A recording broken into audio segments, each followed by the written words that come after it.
Bismillahirrahmanirrahim. Assalamualaikum warahmatullahi wabarakatuh. Waalaikumsalam Alhamdulillah warahmatullahi alamin.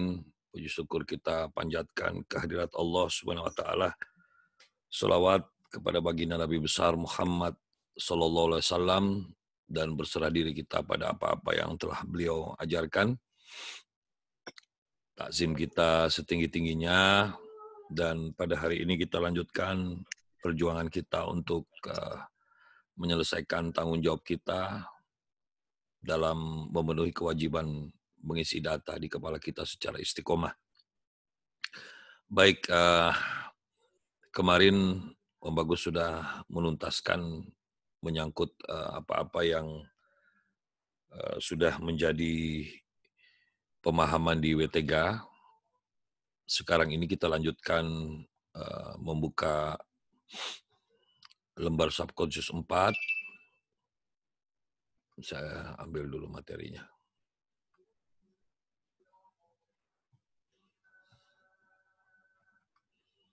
Dan kita sudah ada di frame-frame puncak di SC4 ini.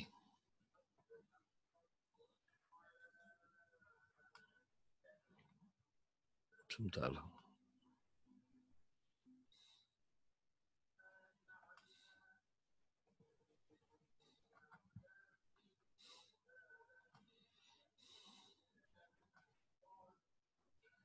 Ya, kita sudah lihat, kita ulas kembali bahwa kunci daripada frame ini adalah mengingatkan kita bahwa hipnosis itu adalah sebuah sunatullah pada kehidupan ini. Apa itu hipnosis? Bagaimana itu hipnosis? Nanti kita lebih detilkan ketika masuk modulnya. Yang jelas Om Bagus ingin menyampaikan bahwa hidup ini adalah hipnosis. Siapa-siapa yang mampu menguasai, melakukan proses hipnosis yang sama diperintahkan oleh Allah dan Rasul-Nya, maka dialah orang-orang yang selamat. Hidup ini adalah hipnosis. Bagi siapa yang menguasai ilmu hipnosis, niscaya dia bisa menjadi khalifah. Tapi bagi siapa yang tidak menguasai ilmu hipnosis, maka dia harus siap-siap terhipnotis. Dunia ini kita diperintahkan untuk menjadi khalifah. Khalifah itu menjadi pemimpin. Maka siapa-siapa yang menguasai ilmu kepemimpinan secara benar, yang dilandasi oleh akal, maka niscaya dia berhasil menjadi pemimpin. Tapi bagi siapa yang tidak berhasil menjadi pemimpin, maka dia harus ridho untuk terpimpin. Dunia ini adalah panggung sandiwara. Maka sebaik-baik kita adalah orang yang mampu menjadi aktor. Tapi barang siapa yang tidak berhasil menjadi aktor, maka siap-siaplah untuk menjadi penonton. Ini semua adalah kenyataan yang harus dihadapi. Kenyataan yang harus diterima karena ini sunnatullah. Allah sudah kadung memutuskan kehidupan ini seperti itu. Jadi siapa yang tidak terima, ya konsekuensinya ya seperti yang saya katakan tadi. Makanya di frame ini kita mau buktikan bahwa hipnosis itu ada di semua bumi. Ada semua permukaan bumi. Ya, karena kita sudah jelaskan dari awal bahwa berbagai bangsa di muka bumi ini percaya bahwa ada daya penyembuh. Ada sebuah mekanisme sukses otomatik yang bisa menormalkan fungsi dan perasaan manusia. Dan semua bangsa memiliki belief system terhadap daya itu. Mereka sangat percaya bahwa daya itu ada. Bahkan kita bisa membuktikan bahwa sejarah semua bangsa memberi kesaksian yang menunjang adanya kepercayaan ini, belief system ini. Siapa-siapa saja yang disebut sebagai tokoh-tokoh kepercayaan kepercayaan orang-orang keramat di daerah mereka masing-masing punya cara-cara untuk melakukan persuasif. Nah, inilah yang disebut dengan pola-pola induction dan deepening dan serta program. Mereka punya juga anchor-anchor yang mereka repetition sekian tahun sehingga disebutlah tradisi. Karena tradisi itu tidak bisa disebut tradisi kalau tidak di repetition. Sementara repetition itu sendiri adalah unsur hipnosis. Sejak kalian masuk di KAFI, di semester 1 sudah dengar istilah repetition itu. Dan hal yang berkenaan dengan apapun, terutama pengobatan, itu dilakukan dengan cara tokoh itu memberikan anchor-anchornya, baik berupa obat, mantra-mantra, jimat, dan seterusnya. Sembari memasukkan program. Bahkan ada program-program yang kita sebut sebagai ritual. Dan anchor yang kita bahas kemarin adalah ritual itu ternyata hanyalah penyokong sugesti agar batin bawah sadar itu menerima. Karena dengan batin bawah sadar menerima, maka berjalanlah sebuah fungsi, di mana fungsi ini ketika berjalan, dia akan mempekerjakan daya penarik yang kuat pada khayalan pasien dan berakibat tergugahnya emosi, di mana gugahan emosi ini akan memudahkan gagasan-gagasan kesuksesan yang dijadikan target, entah itu kesuksesan dalam bentuk kesehatan, entah itu kesuksesan dalam bentuk kepercayaan diri, perbaikan mental, semangat, dan seterusnya. Jadi, frame ini Om Bagus hadirkan sebagai pembuktian bahwa kita harus belajar hipnosis. Kalau tidak, kita yang akan terhipnotis. Karena di dunia ini dengan umur seperti kalian ini sudah banyak hal-hal yang sudah menghipnotis kalian. Kita lanjutkan. Ketahuilah, bahkan termasuk Nabi Isa alaihissalam, ketika dia sudah menyembuhkan pasiennya, dia selalu menekankan kepada pasien yang baru disembuhkannya dengan sebuah informasi. Apa informasi itu? Dia katakan, jagalah supaya jangan seorang pun mengetahui hal ini. Mengapa? Mengapa Isa setiap kali mengobati orang selalu menyampaikan itu? Karena dia menyadari bahwa apa yang disampaikan itu adalah pola. Pola induction, yang induction itu gampang sekali terganggu apabila ada tokoh lain, ada sosok lain yang membuat induction yang berbeda. Hal ini disampaikan kepada pasien agar pasien tersebut tidak menyampaikan kepada orang lain yang dapat mendatangkan kritikan, hinaan akibat kepercayaan yang berbeda. Semisal orang Islam melakukan ruqyah. Kalau keyakinan-keyakinan lain lihat, dia akan ketawa. Apa kamu itu dibaca begituan nangis muntah, hubungannya apa? Apalagi setelah habis diruqyah, dia ke dokter. Dokter bilang, kenapa kok kamu tambah parah? Saya suruh minum obat. Ya soalnya saya tidak minum obatnya. Kemarin saya sudah diruqyah, katanya tidak perlu minum obat. Wah, diomelin sama dokter. Akhirnya kekuatan ruqyah itu jadi lemah. Begitu pula habis diceramain. Coba kalian lihat bagaimana corona ini. Ada orang yang berusaha dengan model Jabariyah menyampaikan bahwa sudahlah, mati-matilah, sudah takdir, kalau sudah mati ya matilah. Sementara yang Qadariyah bilang, oh tidak bisa. Sehingga kita yang berada di tengah-tengah sebagai Ahlus Sunnah wal Jamaah tetap harus melakukan proses ikhtiar. Ikhtiar apapun, wabil khusus ikhtiar mengembalikan semua ini kepada Allah. Setelah ikhtiar kita secara duniawi menghindari hal-hal yang bisa berkenaan dengan mara bahaya, dan kita lanjutkan dengan permohonan bantuan kepada Allah untuk dapat perlindungannya. Supaya program itu dua-duanya masuk.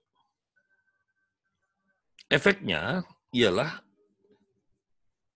kalau seseorang itu tidak merahasiakan ini dan menceritakan kepada orang lain bahwa dia bisa sembuh dikarenakan matanya ditiup oleh Isa, maka efeknya ialah bisa menghapus hasil yang mereka terima dari tangan Isa, berubah menjadi ketakutan, ragu, cemas dalam batin bawah sadar pasien, yang berakibat mengganggu proses penyembuhan oleh batin bawah sadarnya. Akhirnya semula yang dia mengatakan matanya yang rabun ditiup oleh Nabi Isa tiba-tiba terang, lalu ada orang bilang, itu sugesti kamu itu sebentaran, itu kan matamu lagi membaik pas ditiup, kaget itu karena ditiup. Sebentar lagi juga buram lagi. Apa yang terjadi? Buram lagi. Karena gagasan itu dimasukkan. Dan dia mulai kepikiran. Sama orang-orang yang penakut. Ketika seseorang itu penakut, masuk kamar sendiri, selalu membayangkan di belakangnya ada sesuatu, di tembok ada penampakan wajah, dan seterusnya. Maka yang terjadi sebentar lagi dia akan lihat. Karena sebenarnya yang dia lihat itu adalah gagasan yang dia bangun sendiri. Makanya orang-orang beriman mana bisa melihat yang begitu-begitu. Karena apa? Dia meyakini tidak ada. Lain soal kalau dia mengimani memang yang kayak gitu. Betul lah. Membayangkan sebentar lagi dia dengar suara apa dan sebagainya. Maka itu semua yang dia dengar. Kita lanjutkan. Mari kita lihat beberapa bentuk-bentuk yang Om Bagus pilihkan dari berbagai permukaan bumi. Yang pertama, mari kita lihat di Jepang ada sebuah daerah yang namanya Daibutsu. Di sana itu ada patung raksasa yang tingginya 12,6 meter. Setiap siapa yang ke sana lalu meletakkan sesajian dan mereka berdoa, itu mereka meyakini bahwa doa yang mereka bacakan itu akan terkabul. Di Indonesia ada satu tempat yang terkenal namanya Gunung Kawi. Itu orang-orang Chinese. Kalau mau cari pesugihan datang ke sana. Bahkan Om Bagus sekitar tahun-tahun 94, 95 itu sempat ke sana juga ngelihat. Ya ternyata mereka itu melakukan ritual-ritual dan lucunya mereka kalau pulang dari sana kaya. Dan benar-benar usahanya maju.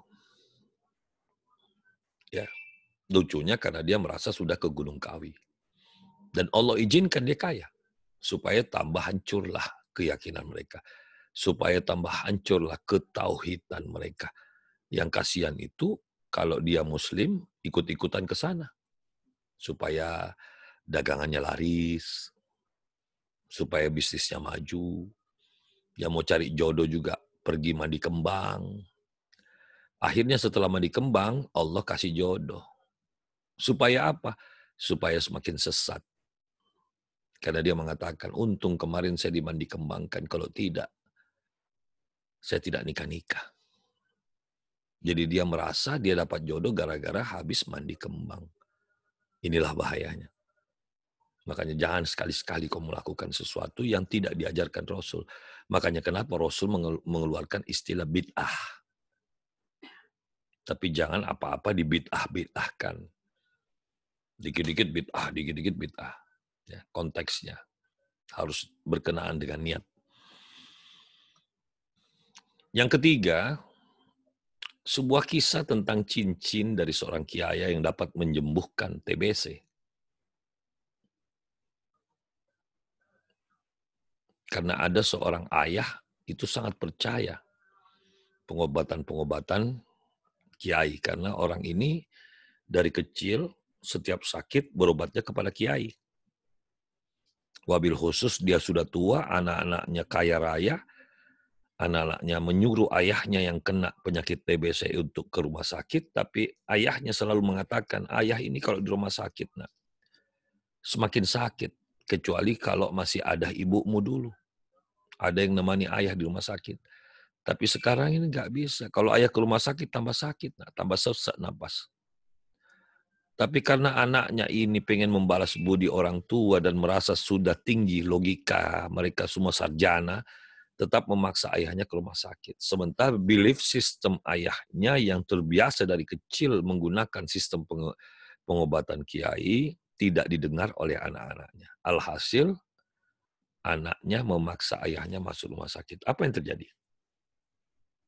Ayahnya semakin parah penyakitnya. Nah lucunya, karena kita mengajarkan salah satu anaknya untuk membuat sebuah anchor, untuk membuat sebuah pola program hipnosis kepada ayahnya, ya alhasil kita kasihlah cincin. Cincin itu kita balut dengan kain-kainan, lalu kita kasih minyak misik. Padahal anaknya sudah keluarkan uang hampir ratusan juta untuk mengobati ayahnya rumah sakit, tapi tidak sembuh. Tapi cincin yang harga 35.000 beli di Senen, dikasih minyak misik, kita buatkan cerita. Dari cerita itu dan cincin itu muncullah belief system yang menggugah batin bawah sadar daripada penerimaan yang mensuplai daya hayal ayahnya itu sampai mempengaruhi paru-parunya. Alhasil anaknya kita ajarkan. Dibuatlah kisah sampai anaknya sudah paham kisah itu, dia pulang ke rumah ayahnya, lalu sang anak bercerita, ayah, kemarin saya dinas di Cirebon, dan waktu di Cirebon itu mobil macet. Kenapa? Karena ternyata ada pengajian besar. Akhirnya saya turunlah dari mobil sambil merokok, nunggu antrian itu, karena ada bubaran pengajian. Tapi anehnya, waktu kiai yang memberi ceramah itu berada di jalanan, melihat saya, dan memanggil saya. Kok dia tahu? Dia bilang, ayahmu itu sakit. Dia buka cincinnya, dia serahkan ke saya. Ini serahkan sama ayahmu, pakai cincin ini. Mana itu cincin, nak? Mana itu cincin? Itu orang tahu, dia tahu kita, nak. Itu pasti orang yang tinggi ilmunya. Mana cincin? Inilah ayah, cincin dari kiai itu. Kata kiai itu, ini cincin untuk ayah biar sembuh. Percaya atau tidak? 2 hari setelah sang ayah pakai cincin itu, dia bergairah, sesak napasnya hilang, dan akhirnya sembuh. Coba lihat. Padahal itu kamuflase yang kita buat. Itu cerita yang kita bangun sebagai program. Tanpa berniat untuk membohongi ayahnya. Kita niatnya untuk menyembuhkan. Karena kita yang paham ilmunya. Seperti itu. Jadi itulah kisah di balik cincinnya seorang kiai yang bisa mengobati seorang ayah yang terkena penyakit TBC. Yang keempat,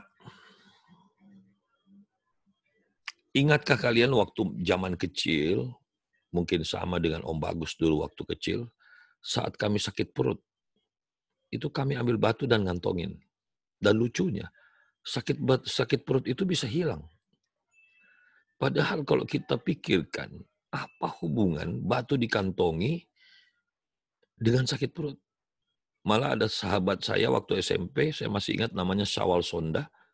Syawal Sonda ini kalau sakit perut itu yang dia cari itu karet gelang itu.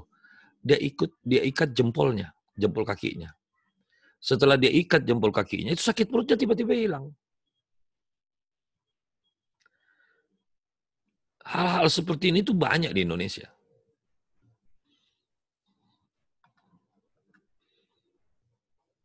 Pernah dengar ada istilah gelang magnet membuat peredaran darah menjadi lancar?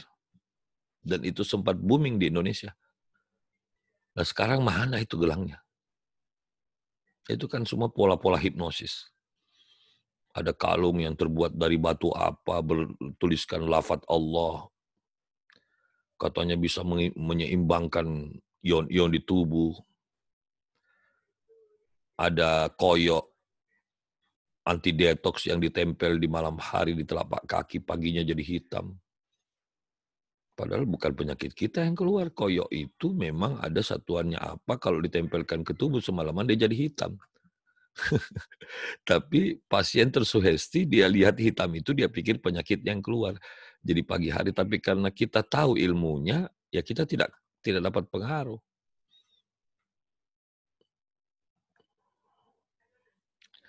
Menggunakan batu mirah delima menjadikan seseorang berwibawa. Pakai batu bacaan berwibawa. Gimana tidak berwibawa? Harganya aja udah berapa? Apalagi waktu musim. Bacaan doko yang tembus, mulus, bersih itu bisa sampai 100 juta. Satu buahnya. Itu belum pengikatnya tuh. Ya gimana tidak wibawa pakai batu harga 100 juta. Ya kebangetan kalau tidak wibawa. Makan sirih membuat gigi jadi kuat. Ya gimana tidak kuat giginya. Ngunyah sirih itu kan pedas. Dengan dia ngunyah kan kotoran di mulut hilang. Gigi rusak itu kan, gigi tidak kuat itu kan karena ada kuman. Karena dengan makan sirih itu kan pedas ya, kuman mati. Dan dia kunyah terus, akhirnya kotoran keluar. Dia kan pembersih. Sama dengan orang hari-hari sikat gigi ya, bersihlah giginya menjadi kuat.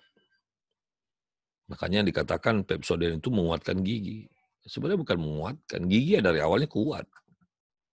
Itulah. Memegang patung di dalam stupa Candi Borobudur tercapai cita-cita. Ini termasuk Om Bagus dulu juga waktu ingat saya kuliah S1, kita ada studi banding ke Jogja, kita ke Candi Borobudur, semua teman-teman kuliah itu memasukkan tangan ke stupa yang bolong-bolong itu sambil berucap cita-cita. Sebenarnya kita sudah diajarkan untuk rusak kita punya tauhid. Ngapain hubungannya orang pegang itu tercapai cita-cita? Jadi hipnosis yang paling benar itulah hipnosis agama. Makanya kenapa kita di KAFI ini di semester akhir harus tetap belajar hipnosis. Karena jangan sampai kita sudah belajar hipnosis, tapi akhirnya hipnosis yang kita pelajari, kita salah paham, akhirnya terganggulah tauhid kita. Membuang sial dengan mandi 7 rupa kembang, 7 sumber air. Ini kan sampai ada lagunya nih. Mandi kembang tengah malam. Tuh Bang Jali jangan lakukan. Tuh.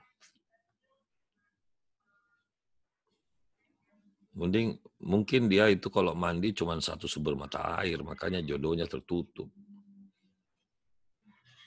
Jadi kalau mau ritual yang paling bagus itu mandi di 100 sumber mata air. Nggak kawin-kawin kamu. Nyarinya susah. Ya Jali. Gimana ini kalau ada perkembangan ini? Nggak nyerang sih. Datangi aja itu. Foto udah dibikinkan.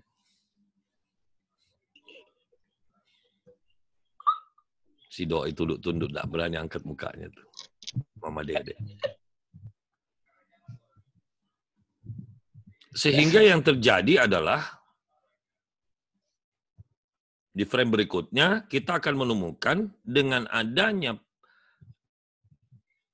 kesepakatan fikir Om, kesimpulan Om terhadap hipnosis, bahwa hipnosis itu adalah dunia ini dan dunia ini adalah hipnosis, maka dengan adanya itu semua orang, semua pengobatan tidak ada yang mau menyebut dirinya nomor 2. Selalu pengen nomor 1. Bahkan mereka mengatakan pengobatannya lah yang paling benar. Siapa-siapa mereka itu? Ya diantaranya inilah yang Om Bagus pilihkan. Semua ini kan merasa pengobatan yang paling benar. Kamu datang ke psikiater,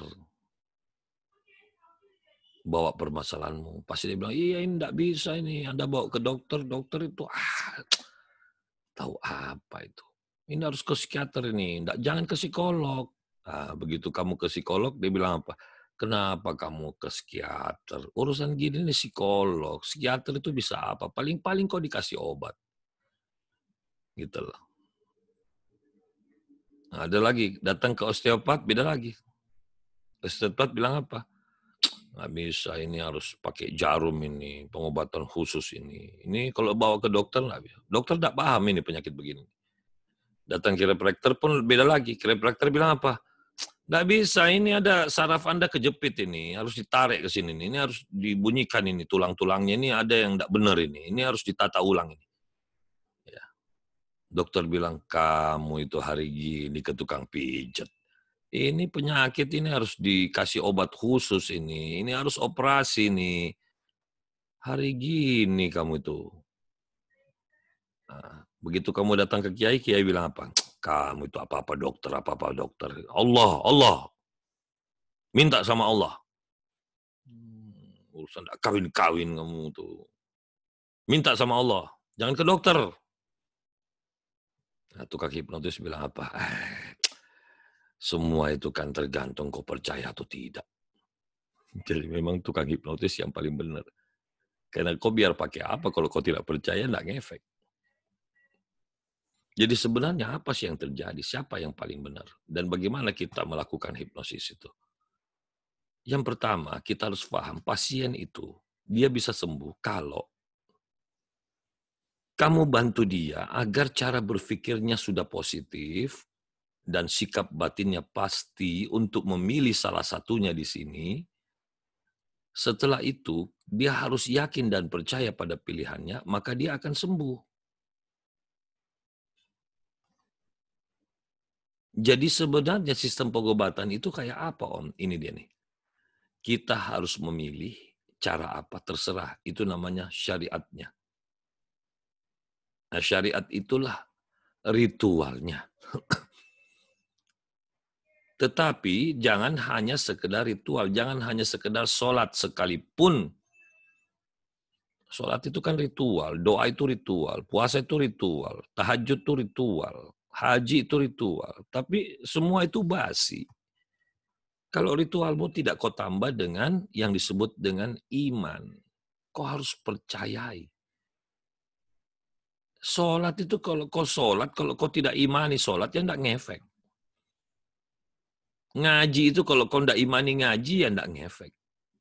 Puasa ya kalau kamu tidak imani puasa, ya tidak ngefek. Jadi sekali lagi, ikhtiar ditambah keyakinan, itu sama dengan sembuh. Sudah mulai dapat dah. Kalau hanya sekedar doa, tapi kau keluar rumah, ngobrol kemana-mana, ya mati juga lu di pinggir jalan kena corona.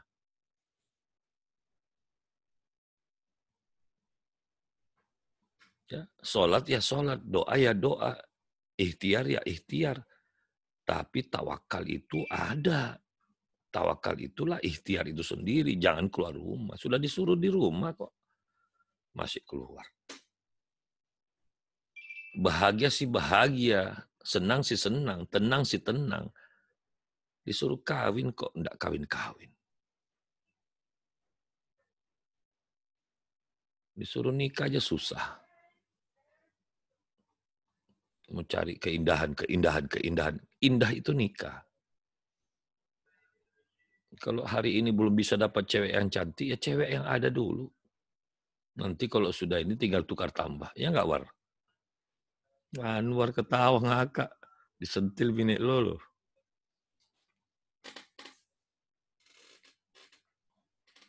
Tapi kalau yang ada sudah cantik, mau pilih apa lagi sih? Iya nggak? Sudah pakai kerudung warna apa itu? Neng-koneng. Orang Madura bilang neng-koneng. Neng-koneng, cowoknya pakai baju didu. Res garis. Neng-koneng sama res garis. Cocok tak ya?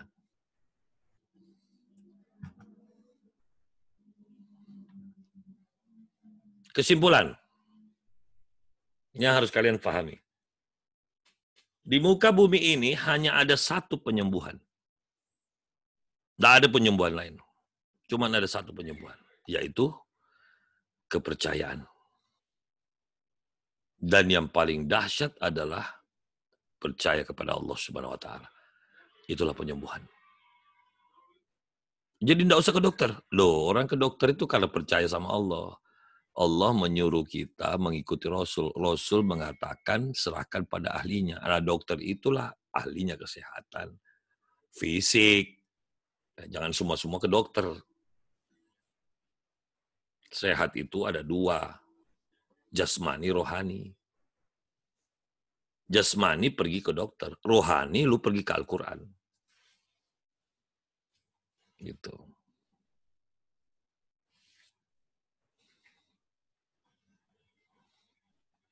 Yang berikut hanya ada satu daya penyembuhan. Daya ya. Kalau di atas itu hanya ada satu penyembuhan, yaitu kepercayaan. Dayanya ada di mana? Dayanya ada di batin bawah sadar. Karena dia membutuhkan kepercayaan.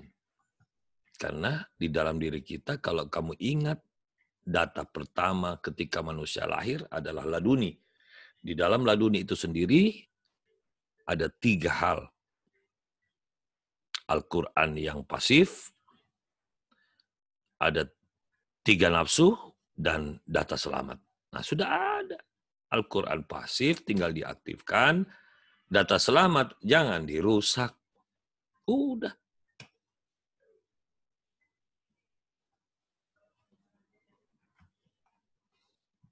Oke. Sebelum kita membahas frame-frame terakhir ini, adakah hal yang ingin ditanyakan? Silahkan. Sudah ada 30 orang yang hadir. Silakan buka mic sendiri. Assalamualaikum Om. Waalaikumsalam warahmatullahi wabarakatuh. Salah ini. Salah pencet, sorry. Salah pencet kok. Silakan, Giat, silakan Giat. Ya, Om, berkaitan dengan ritual yang tadi digunakan, sampai-sampai kan batu cincin juga menjadi berpengaruh ya Om ya. Kenapa? Batu cincin aja tadi sampai bisa mempengaruhi kesehatan seseorang kan Om. Iya. Nah, tetapi ada satu kasus di mana Nabi Musa yang dulu Om pernah ceritakan ke kita, pernah sakit, Allah tunjukkan satu daun untuk dikunyah. Iya. Sembuh. Selanjutnya, dia sudah meyakini bahwa daun itu dalam kondisi Allah berikan kekuatan untuk penyembuhan. Iya. Pas beliau sakit lagi, dia langsung kunyah itu daun, tapi tidak dapat kesembuhan gitu Om. Nah ini berarti kan hukum kepercayaan dia terhadap daun itu sudah tidak berefek gitu Om. Ya. Itu bagaimana? Kalau memang kan di ujungnya kan Allah menjawabnya bahwa yang ngasih kesembuhan itu adalah aku gitu Om. Ya. Tapi kalau dari contoh yang tadi, yang cincin misalkan, itu dia sama sekali tidak menyandarkan kepada Allah juga Om, tapi langsung kepada kepercayaan kiai gitu. Ya. Cincin itu sendiri. Nah, gimana kasusnya dengan Nabi Musa yang dia memakan daun untuk sakit giginya yang kedua, tapi tidak sehat? Ya. Terima kasih, Giat. Ini pertanyaan bagus banget supaya kalian tetap berpikir. Begini, kalau kita berbicara tentang sehat sakit, kita harus dulu tahu perbedaan mana yang disebut dengan selamat dan tidak selamat. Ada orang gara-gara disakitkan, dia selamat. Sebaliknya ada orang gara-gara disehatkan, dia tidak selamat. Nah, kita ambil contoh. Bagaimana cara Allah menyelamatkan bumi dan seisinya ini? Allah kasih penyakit yang namanya corona. COVID-19 itu menciptakan penyakit sesak napas dan bisa mati. Allah kasih. penyakit ini. Untuk apa? Untuk membalanskan bumi agar banyak orang tidak keluar rumah, bumi jadi adem lagi. Kita lihat Jakarta itu kalau malam sekarang dingin karena polusi tidak ada. Om Bagus tadi itu jam 10, karena Om Bagus tuh setiap jam 10 berjemur di lantai 3, itu saya foto itu langit, jarang-jarang langit Jakarta itu biru. Itu langit mulai sehat. Alam mulai sehat. Ya, ini kenapa saya harus jawab dulu jauh. Ya, karena apa? Karena yang kau tanyakan ini case yang terjadi pada Rasul. Nabi Musa itu Rasul. Jadi di sini bersemayam dua makna. Apakah kamu mau sehat saja atau selamat? Karena ada orang gara-gara sehat tidak selamat, ada orang gara-gara sakit selamat. Nah, karena Musa ini kekasih Allah, maka dia tidak mau Musa ini hanya sekedar sehat, tapi dia pengen selamat. Maka Allah tidak izinkan khasiat yang ada di rumput itu untuk bekerja atas belief sistemnya Musa.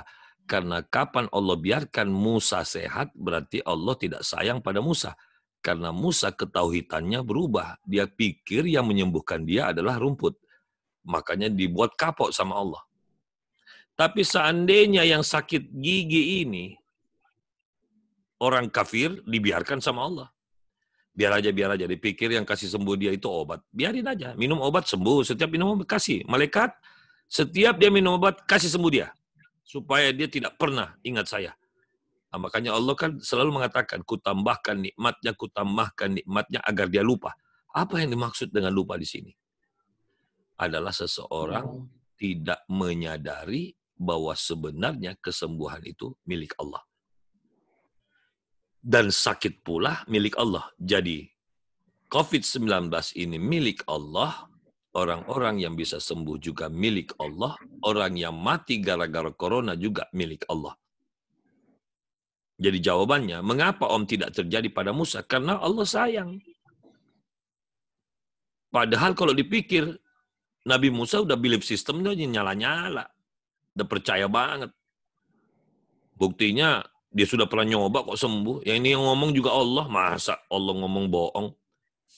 Tapi karena Allah pengen memberi pelajaran. Dan pelajaran itu terbukti benar. Karena sampai hari ini pun jarak kita dengan Nabi Musa jauh sekali. Tapi hari ini pun kasus itu masih kita bahas. Berarti penting toh kasus itu. Seandainya itu waktu Musa ambil itu rumput dia masukin yang kedua kali sembuh. Kita tidak bahas hari ini. Tidak ada poin itu dalam mata kuliah hipnosis.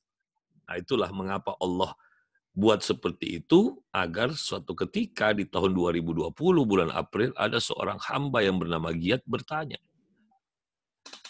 pada kasus itu. Itu karena kita berbicara tentang tauhid. Tapi biarkan saja orang-orang yang tidak beriman itu, orang-orang kafir itu merasa bahwa dia sehat gara-gara dioperasi jantung, dia sehat karena dia minum obat jantung, dia sehat karena biarkan aja. Biarkan aja. Tapi Allah selalu menahan-nahan khasiatnya pada obat untuk orang-orang yang beriman. Selalu dia tahan-tahan. Kau minum bodrek, kok nggak hilang, Om ya. Aduh, kok leher saya tegang. Iya, supaya kau ingat Allah. Kapan kau sembuh, kau lupa Allah. Nah, seperti itu. Itu jawabannya. Itu jawabannya. Makanya, kesimpulan Om Bagus terhadap pertanyaan kamu, silahkan kamu memainkan belief system, tapi jangan belief system yang bukan ajaran Allah dan Rasulnya. Tapi kalau ajaran Allah dan Rasulnya, ambil belief system itu, yakini sampai kau mati. Bahwa Al-Quran itu syifa.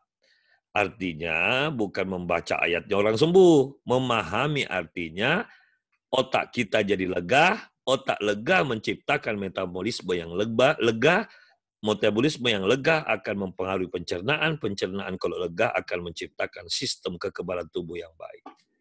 Nah, itulah yang disebut dengan Al-Quran itu syifa. Demikian, Giat. Ada lagi? Tambahan, Om. Ya, silakan. Nah, bisakah kita ambil kesimpulan bahwa kepercayaan belief system inilah yang akhirnya menjadikan jimat itu syirik, Om? Siapa syirik? jimat. Betul sekali. Betul sekali. Makanya saya katakan tadi dari awal, hidup ini hipnosis. Tidak mempelajari hipnosis, siap-siap terhipnotis. Nah, orang yang syirik itu kan sudah terhipnotis. Tapi kamu sudah belajar hipnosis. Tidak mungkin kamu syirik. Karena kau tahu, wah, bahaya itu. Tidak boleh percaya kayak begitu tuh. Bid'ah itu. Syirik itu. Musyrik itu. Allah paling benci itu. Kan? Kita tidak bisa terhipnotis. Kalau besok kamu lihat keluargamu, dia percaya sekali itu mantra-mantra yang dibaca setiap mau keluar. Tapi bukan mantra-mantra yang bersumber dari Allah dan Rasulnya. Mantra-mantra yang ada dari Allah kan, Bismillahirrahmanirrahim, la haula wala quwata illa. Dia percaya sekali itu menyelamatkan. Ya, karena memang Rasul ajarkan. Tapi kalau ada yang tidak, yang ditiup, disolong di alis, disuruh di badan, itu kan bahaya sekali tuh. Dan dia meyakini bertahun-tahun dia lakukan. Lah capek dia sholat, tidak ngefek. Gitu loh. Ada lagi sabuknya diisi, ada lagi cincin, ada lagi jimat. Masya Allah. Gitu loh. Nah, itu. Ya, jadi saya setuju tuh. Syirik itu adalah orang yang terhipnosis karena dia percaya dan kasihannya berefek dalam kehidupannya. Termasuk orang yang satu kampung kalau mau panen, lempar kepala kebo di pantai, itu masih ada sampai sekarang di Indonesia. Itu syirik berjamaah satu kampung. Makanya hati-hati itu tradisi-tradisi itu ada itu yang begitu-begitu. Maka satu kampung itu tidak dapat hidayah. Biar kau bangun 10 masjid di kampung itu, kalau masih melakukan yang kayak gitu-gitu berjamaah, wah itu bahaya tuh. Itu. Makanya dulu kan para wali songo itu dia bombardir yang kayak gitu. Jadi dia teruskan, jadi wali songo itu teruskan tradisi, tapi dia kemas dengan Islam. Gitu loh. Akhirnya ada barasanji, ada apa. Itu sebenarnya kan kreativitasnya wali songo itu sebenarnya. Mauludan, itu kan kreativitasnya. Karena dari dulu orang-orang suka begitu. Dikit-dikit haul raja-raja. Akhirnya supaya Rasul itu tidak kalah, dibikinlah maulutan. Tapi kan akhirnya orang-orang bilang bid'ah itu, sudah kacau lagi. Gitu loh. Nah itu, jadi karena kamu yang sudah belajar, insya Allah dengan belajar hipnosis ini kamu bijak terhadap faham-faham aliran-aliran agama. Mengapa ada Muhammadiyah, mengapa ada NU, mengapa ada mazhab-mazhab Imam Hambali, Hanafi, Maliki, Syafi'i. Kenapa itu ada 4 mazhab itu, 4 imam itu? Ya karena itu hukum hipnosis. Gitu loh. Ya, apalagi kalau kita naik haji atau umroh, waduh, kau lihatlah di situ tuh orang terhipnotisnya. Ada yang sholatnya begini, ada yang begitu tawaf nangisnya tidak karu-karuan, guling-guling di Masjidil Haram, ada yang kiswa itu mau digunting dibawa pulang, ada yang dicium, ada yang nempel di situ nangis-nangis. Nah itu kan semua akibat kemasukan data. Ya, ada itu dari kampung Om itu, dari Sulawesi Selatan. Begitu hari sudah selesai, pas mau pulang dia tawaf wada, dia bawa gunting itu. Kiswa itu digunting sama dia. Digunting, dibawa pulang. Ternyata di kampung Om itu, di pedalaman ya, di kabupaten, itu dijadikan jimat, itu sekian potong itu jutaan itu dijual di sana itu.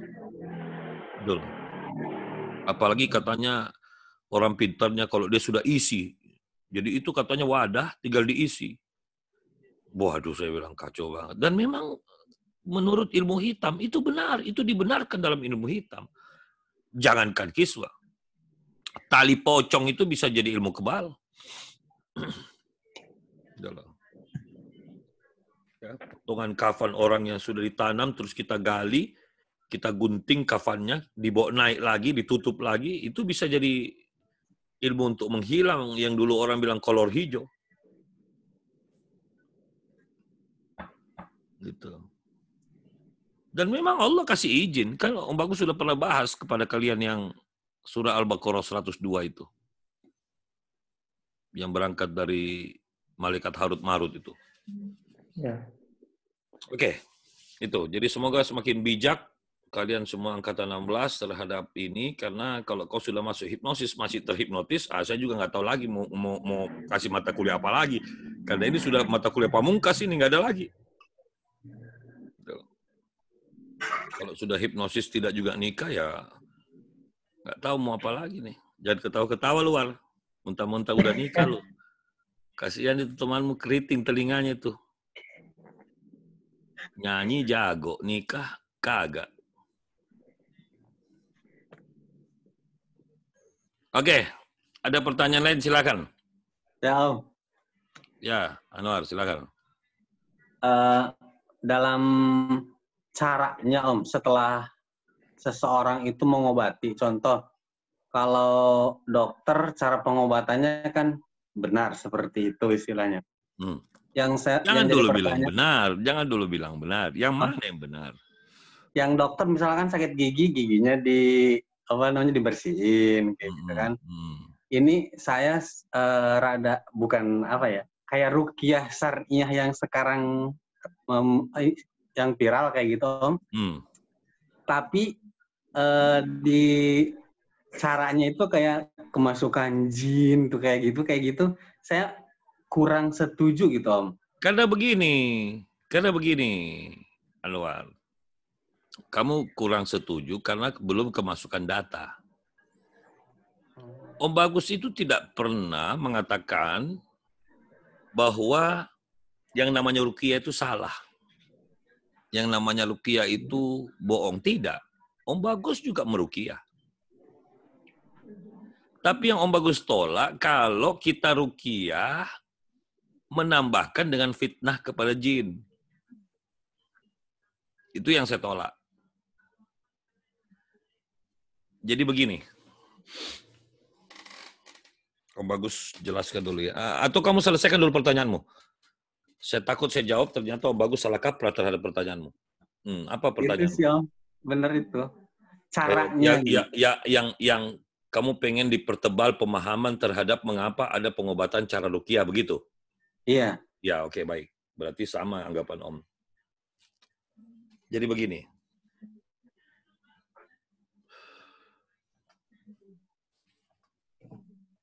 Salah lagi kan? Aduh, ya Allah. Salah. Saya bukan mau ambil itu. Gatal sih tangan ini.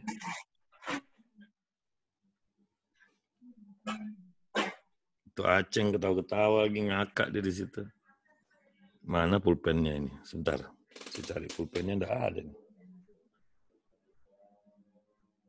Bentar ya. Gara-gara foto ini tadi. Oh, ini ada deh. Jadi gini. Orang itu sehat, ya, harus memenuhi 4 kriteria.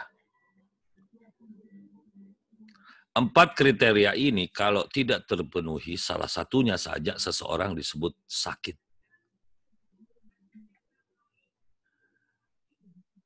Sakit dan sehat itu sebenarnya apa sih bedanya?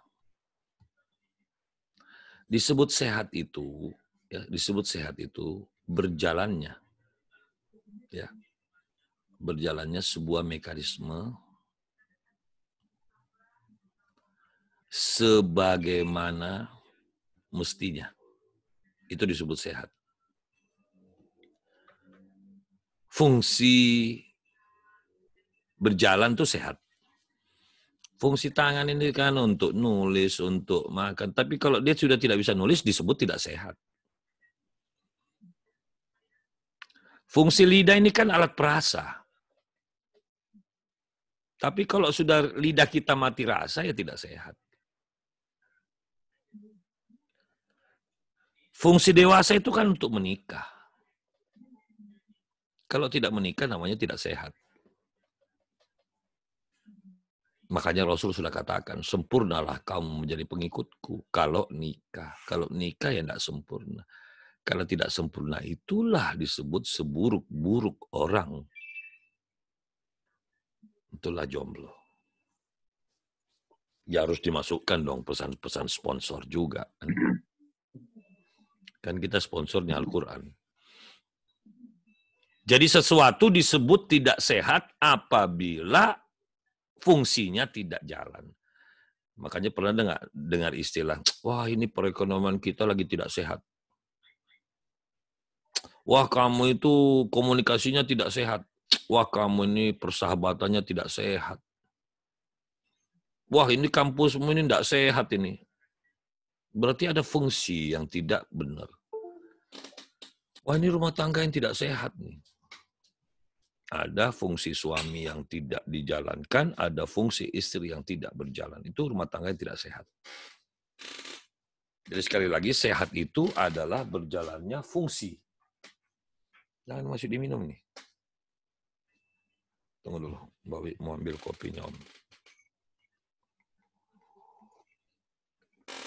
Jadi, nah, apa yang membuat jadi tidak berfungsi? Mari kita lihat.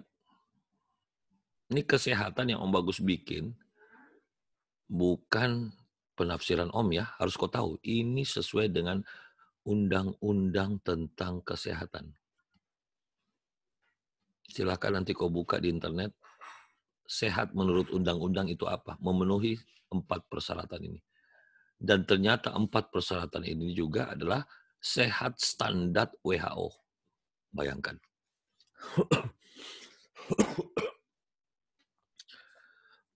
Nah, ternyata kesehatan yang selama ini kita pahami justru itu yang paling bawah. Itulah fisik.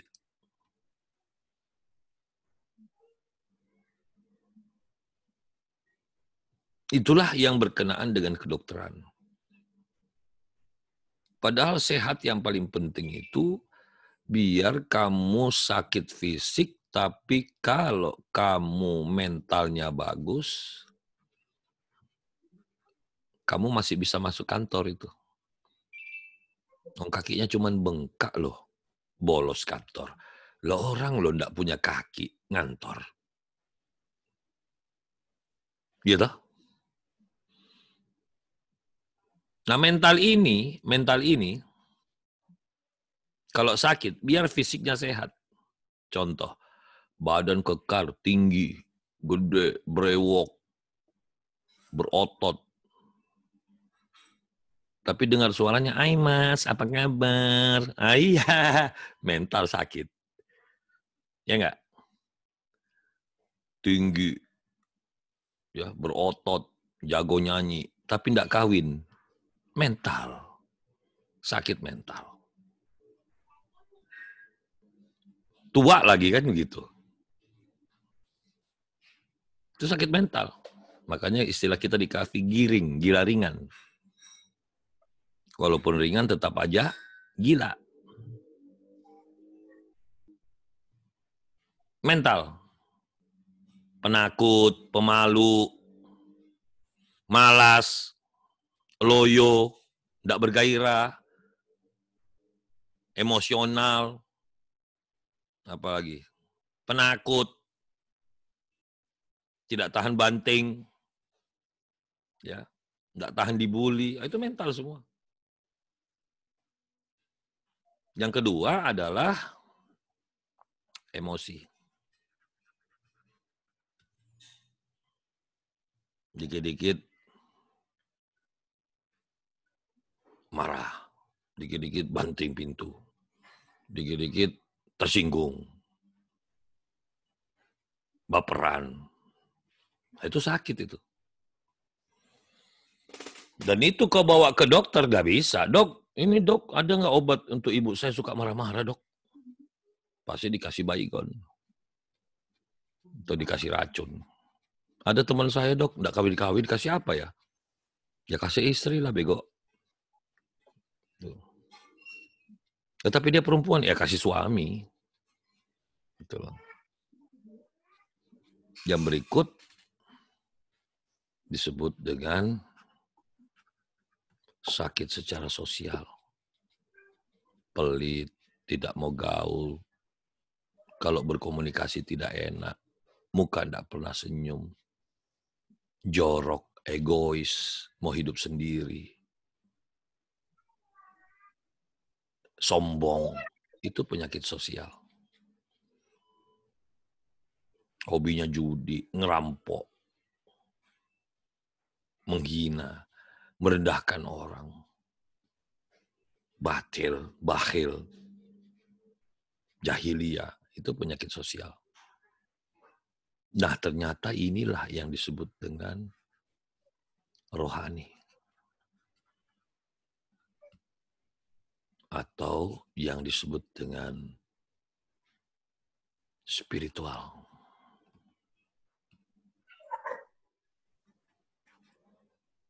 Sakit secara spiritual.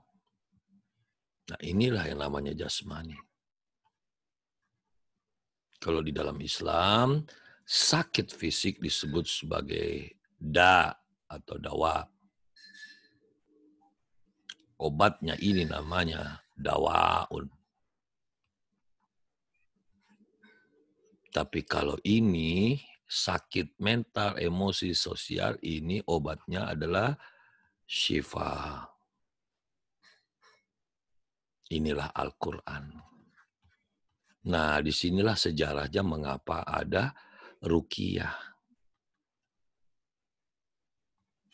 Cuman yang dimaksud ruqyah itu bukan dibaca Arabnya, dibaca di telinga. Bukan. Orang Arab begitu karena pasien ini orang Arab. Dibacakan ayat, faham. Jadi kalau kita ruqyah orang Indonesia, suruh duduk dia di depan kita. Dia duduk di sini, kita di sini. Kita ceramain dia pakai ayat. Ini namanya meruqyah. Nah, makanya itulah pengobatan di kafi. Ambil kertas, bikinkan dia W3, Bu, ibu itu kan begini, makanya ibu punya perbuatan itu begini, ibu selalu begini. Sebagaimana ada ayat yang bunyinya begini, ibu itu melanggar, makanya ibu ini dilaknat sama Allah, begini. Dia lihat ini tulisan. Dengan begitu dia pulang, dia sudah mau nangis, dia minta maaf sama suaminya, dia bla bla bla bla bla.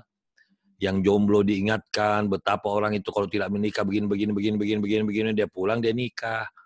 Tapi kalau diingatkan tiap kuliah tidak juga nikah, itu yang disebut dengan innalladzina kafaru sawa'un alaihim a'anzartahum an lam tunzirum la yu'minun. Sungguh atau sesungguhnya orang-orang yang kafir itu dia ikut kuliah ataupun tidak, sama saja. Dia tidak akan pernah beriman. Dia kuliah sampai semester akhir, enggak ngefek. Sudah masuk hipnosis, enggak kawin-kawin, ya enggak ngefek. Karena masih milih-milih. Orang yang milih-milih tidak kembali kepada Al-Quran. Makanya obatnya itu syifa. Makanya kenapa namanya syifa? Itu doa supaya nanti dia kembali menjadi syifa. Kalau sudah namanya saja sudah syifa tidak kawin-kawin, itu ada sesuatu itu. Makanya bapaknya ibunya tuh kasih nama syifa sebenarnya itu doa. Gitu.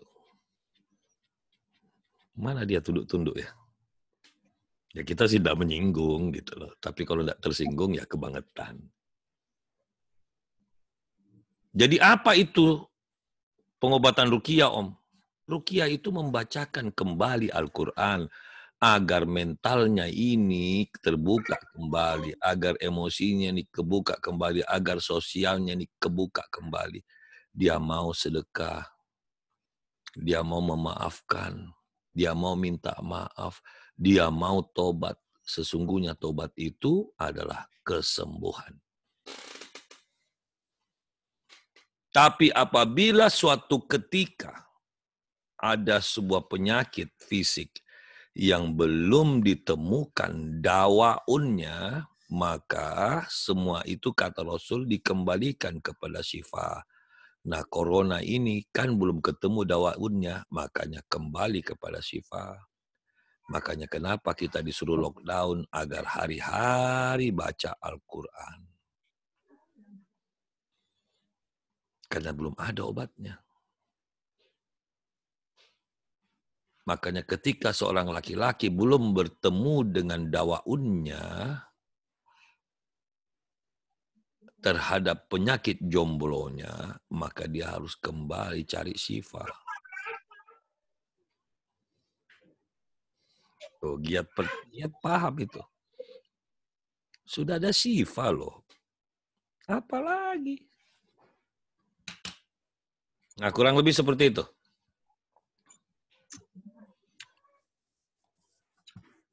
Silakan kalau masih ada pertanyaan. Satu lagi, Om. Ya, salah pencet, sorry. Mana sih? Aduh ya Allah, salah pencet. Siapa sih? Anwar, Om. Anwar, ya War, silakan War. Bagus salah pencet dulu nih malam. Masih di seputar ketika seorang kiai atau seorang pasien datang ke kiai, lalu si pasien itu mengatakan, lalu si kiai ngasih misalkan batu cincin, dan si pasien mengatakan, ini kan syariatnya, tapi yang menyembuhkan Allah. Itu kalimat kayak seperti itu tuh bener apa gimana, Om? Setengah.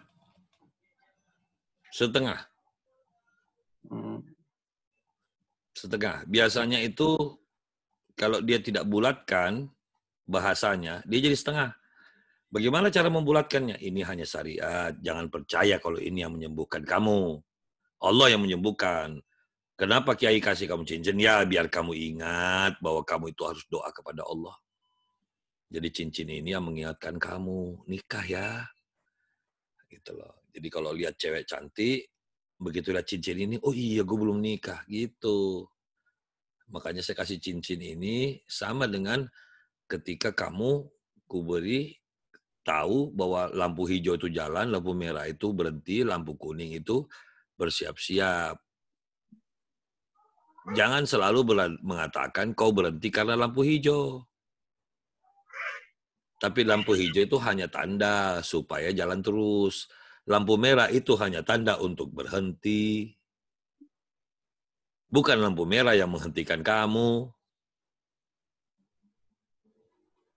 Itu hanya syariat. Apa sih syariat? Syarat. Syarat itu apa? Aturan. Jadi tidak ada orang itu, terbukti orang-orang itu banyak lampu merah jalan terus. Jadi lampu merah itu bukan rem. Yang bikin kita berhenti itu rem. Om, tapi kenapa teman saya itu ada remnya, kenapa tidak bisa berhenti? Ya, berarti dia sudah paham bahwa yang membuat kita berhenti itu adalah iman. Iman itulah yang percaya kepada syariat. Seperti itu. Ya, silakan. Ada lagi? Terima kasih. Om, ayo ya. Om. Marki Om. Jomblo lagi nih. Begini Om, lalu bagaimana ketika... Mana lu gambar lu mana? Ini Om, apa sinyalnya Om? Sinyal, lu matiin aja bilang sinyal. Lu lagi ngumpulin duit? Enggak, ada nih Om, bentar Om. Iya, lu baru nyalain, ada. Kayak gue nggak bisa lihat dari sini aja. Lu jomblo pakai bohong. Ini Om, jadi kalau umpama nih Om, orang ya udah matiin kameramu. Betul. Juga gelap. Oh iya. Gelap soalnya. Maksudnya enggak kelihatan nurnya gitu. Oh iya. Kau lihat dong, Fadlur kan sudah mulai keluar cahaya pecinya maksudnya. Silakan, matikan aja kameramu kalau putus-putus suaramu. Oh iya Om. Ya, silakan. Jadi ketika dia sekarat atau misalnya di peperangan itu dia terluka parah Om, sehingga mengakibatkan dia nggak sadar atau koma, lalu dia dikasih obat keras, kenapa itu bisa bekerja Om? Maksudnya untuk menahan kesadarannya Om. Karena kan Allah mengizinkan ada khasiat. Allah mengizinkan. Jadi khasiat itu sudah menjadi sunatullah. Sama dengan air. Air itu kan khasiatnya membasahi. Biar orang tidak percaya, siram aja air. Basah dia itu. Itulah yang berkenaan dengan qada-qadar. Jadi ada takdir yang harus melewati proses belief system. Ada juga belief system yang mempengaruhi sampai ke takdir yang sudah takdir tipe A.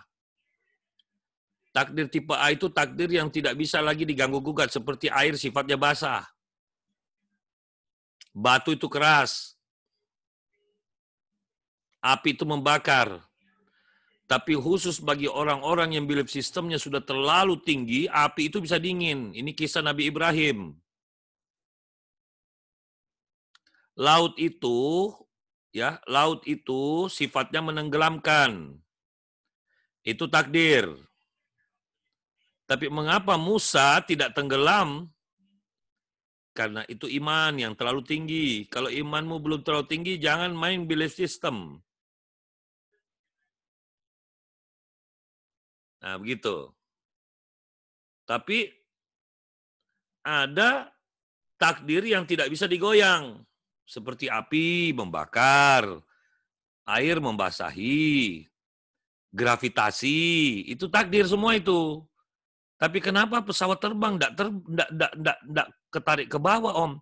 Dia ketarik ke bawah, cuman karena dia punya daya yang diciptakan, dan ternyata daya itu juga takdir Allah, maka dia terbang. Jadi di dalam sebuah takdir, ada takdir-takdir lain lagi. Nah, makanya kenapa kita ini sekolah untuk menjelajahi takdir-takdir yang merupakan tanda-tanda kebesaran Allah itu. Jadi takdir itu yang kita harus pelajari. Takdir kimia ada. Takdir yang sudah pasti di kimia ada. Ya, misalnya larutan ini, kalau dicampur larutan ini, dia menjadi antiseptik. Itu sudah sunatullahnya Allah. Itu sudah takdir Allah. Maka ketika campuran ini disatukan, dia bisa membunuh kuman. Gitu loh. Itu takdir. Nah, contoh dengan begini, misalnya larutan baygon, itu kan ada larutan kimia. Tanpa sengaja teraduk di kopimu. Kok bisa mati, Om, ada orang minum kopi? Karena takdir Allah, kalau kopi tidak dikecampur dengan bahan kimia, dia hidup. Tapi karena tercampur, dia mati. Jadi bukan kopi yang membunuhnya, tapi ada kandungan sesuatu pada kopi itu. Gitu. Bisa dipahami ya? Nah, seperti itu. Silakan. Jadi memang dia tidak semua takdir itu bisa diselesaikan dengan belief system. Karena nasi itu biar kau percaya atau tidak, kalau kau makan kau kenyang. Yang penting dosis. Jadi dosis itu bisa mempengaruhi belief system. Makanya orang yang tidak percaya kepada Bodrex, kalau dia minum satu dia tidak sembuh, maka perbanyak dosisnya, maka belief systemnya akan kalah dengan dosis. Ya kan? Itulah. Kayak petinju, ya Mike Tyson. Kalau yang pukul Marky, dia percaya kalau tidak sakit. Maka bagaimana caranya supaya sakit? Dosisnya Marky ditambahkan. Ada 100 Marky yang mukul dia, jatuh dia. Jadi dosisnya, kalau Marky doang sendiri nggak bisa, maka dosisnya yang bertambah. Itulah. Harus ada 1000 Marky untuk memukul Mike Tyson, baru Mike Tyson jatuh. Nah, karena namanya satu kampung Mikey, ya mati Mike Tyson. Ya, sama dengan bermain karate itu kan ada dan-dannya kan, dan 1, dan 2, dan 3. Itu kalau sudah dan 3 orang sudah takut sekali tuh. Tapi yang paling bagus itu kalau pakai dan 4. Lebih bagus lagi dan kawan-kawan. Menang itu kamu kalau dan kawan-kawan.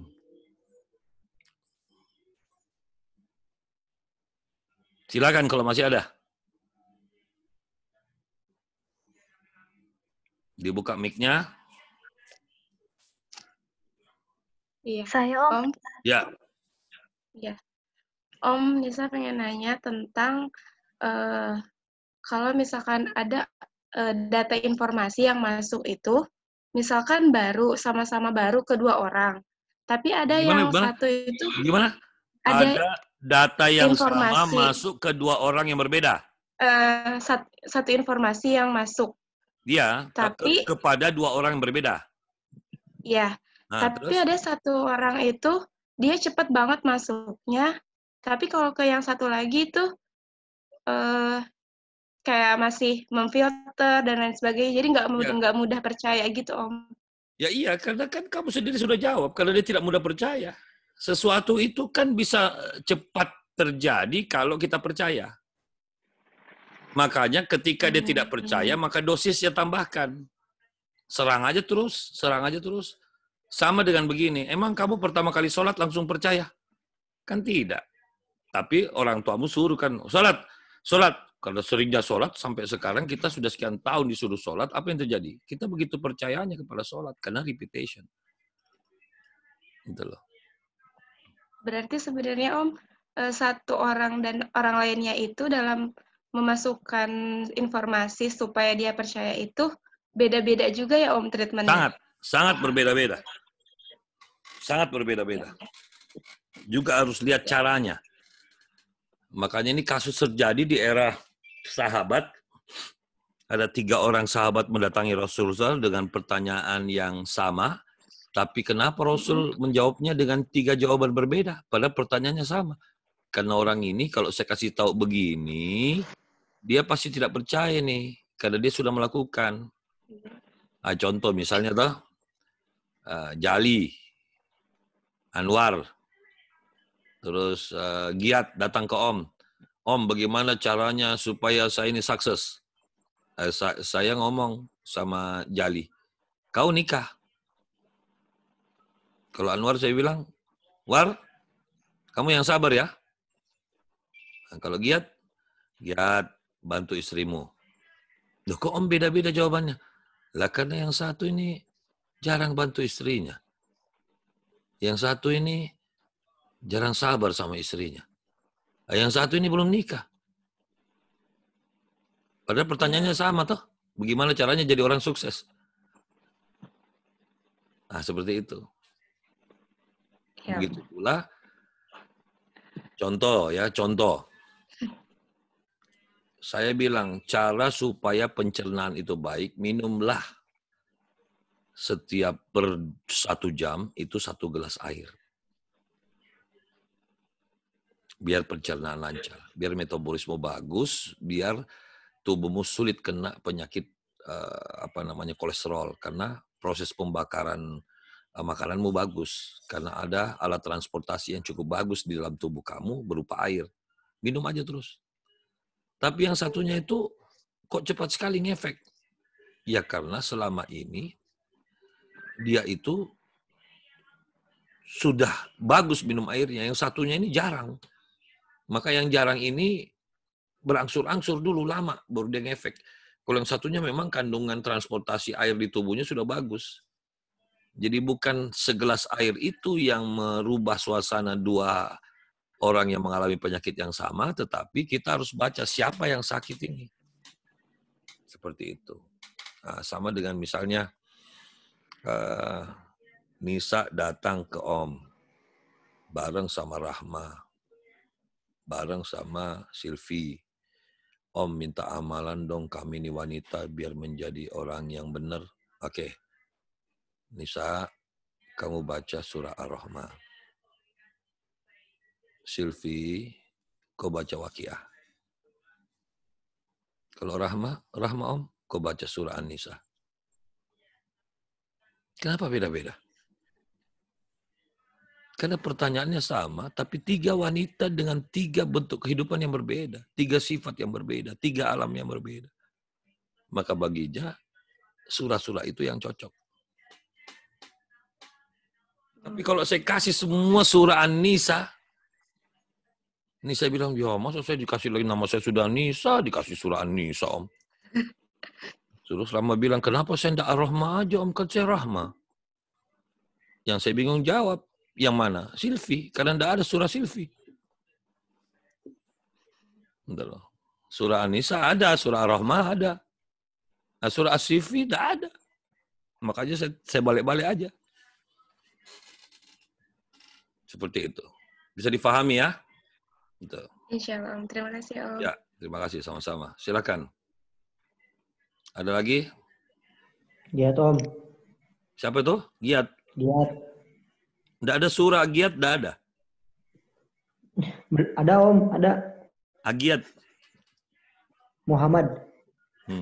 Surah Muhammad. Ya, silakan, Giat. Ini Om Giat masih ada 3 pertanyaan sebenarnya. Ya. Satu-satu deh. Ini Om, Giat ingin ngasih pertanyaannya lewat contoh. Misalkan Giat ini berdoa sama Allah pengen punya rumah gitu Om. Supaya? Punya rumah. Punya rumah lah sekarang. Rumah mertua. Nah, itu kan punya. Numpang Om. Maksudmu beli rumah sendiri? Iya. Ya, kalau kontrak numpang mertua itu punya rumah itu namanya. Yang tidak punya rumah itu gembel. Ya, pengen punya rumah sendiri misalkan. Jangan. Ego namanya. Pengen punya rumah sendiri itu ego namanya. Bareng-bareng Om, bareng-bareng sama bareng-bareng. Makanya tadi Om Bagus bilang mau beli rumah sendiri bukan patungan. Iya. Ya, jangan punya rumah sendiri, ego itu. Beli rumah Om. Ya. Nah, misalkan berdoa ingin di bulan April. Ya. Nah, berjalannya waktu ternyata bulan April itu lewat Om. Ya. Dan rumahnya belum dapat. Ya. Nah, semakin hari semakin berdoa, ada bisikan seperti ini misalkan. Jadi bisikannya timbul, jadi sebuah pernyataan dalam diri sendiri seperti ini. Mungkin kamu belum cocok untuk rumah saat ini. Ya. Dan Allah belum mengizinkan kamu untuk mendapatkan rumah itu. Nah, lebih baik kamu sabar aja. Ya. Nah, ketika kita memutuskan untuk ya udah saya sabar aja, mungkin Allah belum belum ridho, atau mungkin Allah belum belum mengabulkan doa kamu untuk mempunyai rumah. Ya. Nah, apakah kesabaran yang timbul dari hasil menunggu ini? Tunggu. Ini Siva ini nyala mic-nya soalnya. Ya, silakan. Apakah kesabaran yang dihasilkan dari proses menunggu jawaban doa ini bisa disebut menjadi meluluhkan keyakinan atau yang menjatuhkan husnuzon kita kepada Allah gitu? Karena kita yakin ya Allah pengen April misalkan, tapi ternyata lewat, ya udah sabar aja deh kalau gitu, mungkin Allah belum ridho kita dapat rumah. Nah, apakah buah dari kesabaran dari hasil menunggu ini akhirnya menjatuhkan prasangka baik kita kepada Allah atau gimana Om? Karena jujur sekali Giat juga banyak nih cita-cita yang ingin dicapai tapi belum dapat nih. Nah, akhirnya ya udah deh sabar aja, ntar juga ada, atau mungkin kamu belum pantas untuk mendapatkan itu. Nah, perasaan belum pantas ini boleh nggak sih dalam berdoa itu gitu Om? Karena kalau misalkan kita berdoa dengan awalnya kita yakin banget nih Allah pasti bakal ngasih, tapi kamu kan belum pantas misalkan. Jadi ya udah sabar aja. Nah, takutnya sabar ini akhirnya menjadi sebuah kesalahan karena ya bisa disebut itu efek karena nggak lama dikabul gitu. Itu bagaimana Om? Ya, saya jelaskan. Salah pencet lagi nih. Salah pencet melulu.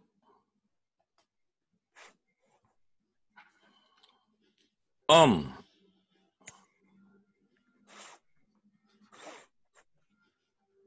Saya catat ini. Catat pertama. Catat kedua.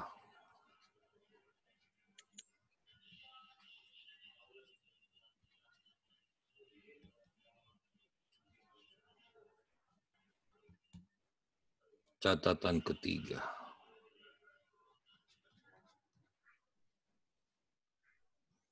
Catatan keempat.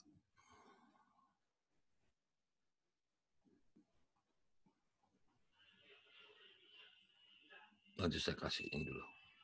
Saya lupa tadi catatan keempatnya apa.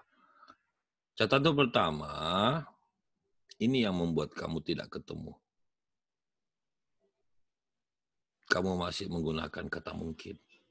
Mungkin Allah, mungkin Allah, mungkin Allah, mungkin Allah, mungkin Allah. Padahal bukan mungkin. Berbicara tentang keilahian tidak boleh ada kata mungkin.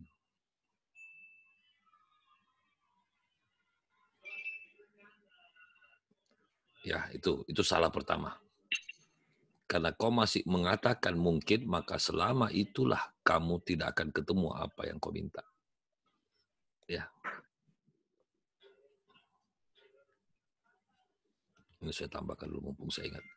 Yang kedua, Om, padahal saya yakin banget loh. Di sini saya tidak percaya. Karena orang yang yakin banget pasti sudah beli.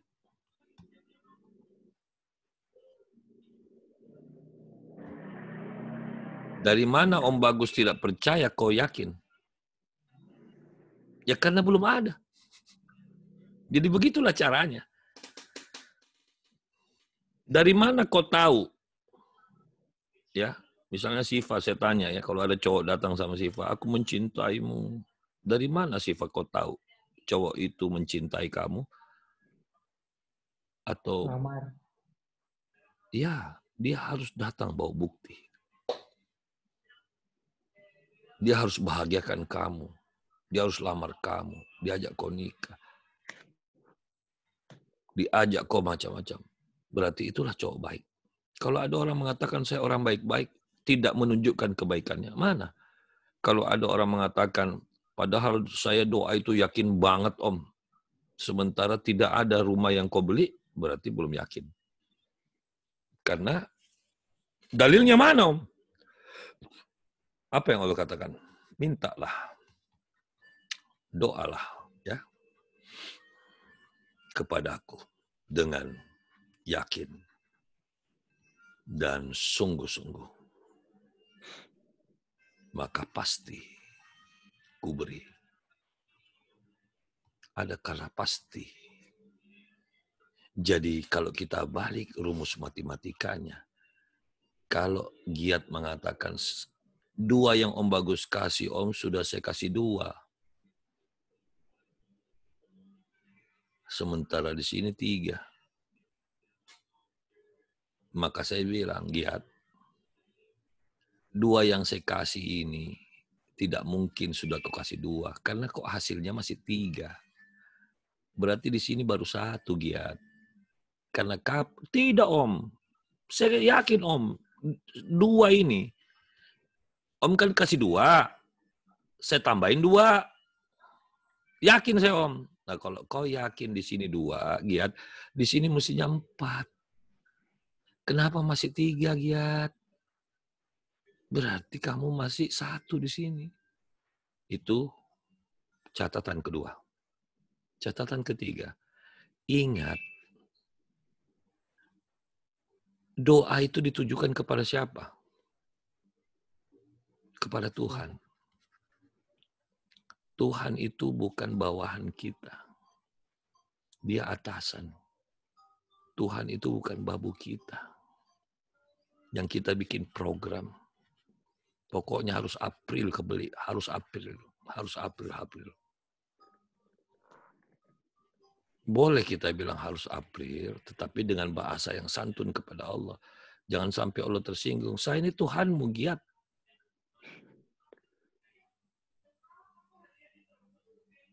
Ya kan? Makanya selalu Om Bagus ajarkan, kalau minta apa-apa sama Allah program, boleh kau kasih tanggalnya, boleh kasih bulannya, tapi tidak usah kau bahas. Dari mana itu Om, ilmunya Om? Rasul bilang, kasih pakai tangan kanan, tangan kiri, jangan lihat. Artinya apa ini? Jangan kau ingat-ingat, tapi ikhtiar saja. Justru kalau orang ikhtiar itu dia mulai lupa, datang barangnya. Oh iya ya, ini dulu saya pernah minta loh. Ya Allah sekarang datang. Subhanallah. Tapi kalau kau ingat terus, ini tadi rumusnya yang Rasul ajarkan. Kasih tangan kanan, tangan kiri jangan lihat. Artinya lupakan. Yang berikut, stereotip. Allah katakan, apa yang kuberi kepadamu, itulah yang cocok untukmu. Kalau kau dikasih rumah bulan April, Giat, rumahmu itu rumah yang kecil.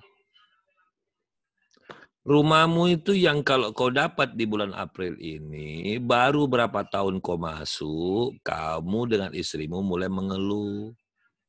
Ya, iya ya Mas, rumah kita kecil ya, rumah kita ya Allah jauhnya lagi, ya Allah bocor lagi, ya Allah second lagi, ya Allah. Allah pengen yang terbaik karena Allah bilang, aku selalu pengen beli yang terbaik dan cocok untukmu.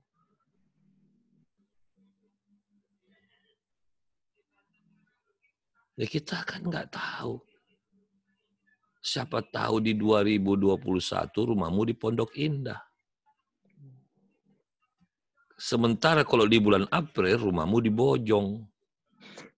Bojong Kenyot. Sudah gitu tipe 14. Halaman doang kagak ada ruang tamunya. Kamarnya kagak ada. Halaman doang sama toilet.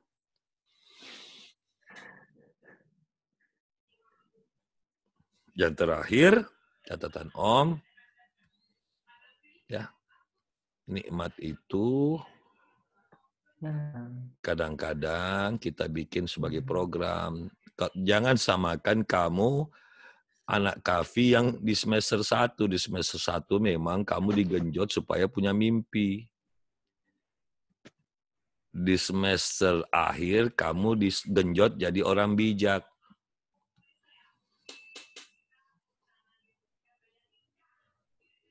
Gitu loh. Karena apa? Banyak orang bilang, ya Allah kenapa sih saya tidak dapat? Misalnya ini, saya kasih contoh ya. Pola berpikir bijak kepada Allah.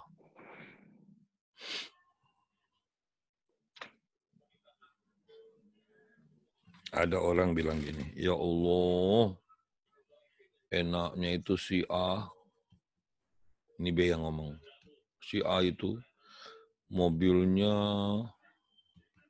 istrinya, rumahnya, nyanyanya. Kenapa sih Om? Saya itu cuma dapat begini. Ini kok tidak dapat? Ini kan. Pertanyaannya selalu bilang, kenapa sih tidak semua yang saya dapat? Nikmat itu. Kalian pengen dengar nggak jawaban Allah?